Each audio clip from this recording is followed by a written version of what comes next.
Samantala, nakikisa po ang maraming Pinoy sa malawakang pagpatay ng mga ilaw sa loob ng isang oras bilang kampanya sa pangangalaga ng ating inang kalikasan o mas kilala sa tawag na Earth Hour.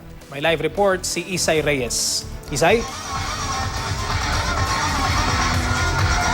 Cedric, alas 8:30 nga ng gabi ay sabay-sabay na pinatay ang ilaw dito sa Quezon Memorial Circle kung saan nagtipon-tipon ang sambayan ng Pilipino para nga magkaisa sa Earth Hour. At matapos nga ang sabay-sabay na pagpatay ay nagkaroon ng tanging pagtanghal dito ang ilang banda na gumagamit ng glow-in-the-dark na outfits habang sila ay sumasayaw. Kakatapos-tapos lamang ng Zumba Fitness Party in the Dark na ginawa dito at naka-glow-in-the-dark na outfit din ang mga instructors. At masayang sumali sa exercise ang mga mommies, daddies, maging mga chikiting suot ang kanilang glow bands. Nagsimulang i-observe ang Earth Hour sa Pilipinas taong 2009.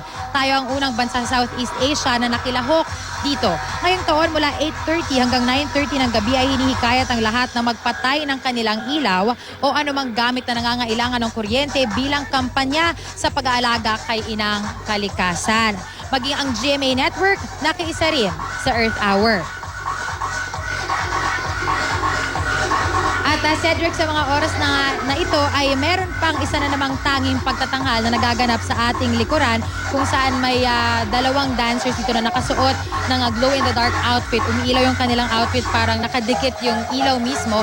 At ilang oras o ilang minuto mula ngayon ay aasahan natin na matatapos na itong Earth Hour at sabay-sabay muling bubuksan yung ilaw nga dito sa Quezon Memorial Circle. Cedric? Okay, maraming salamat, Isay Reyes.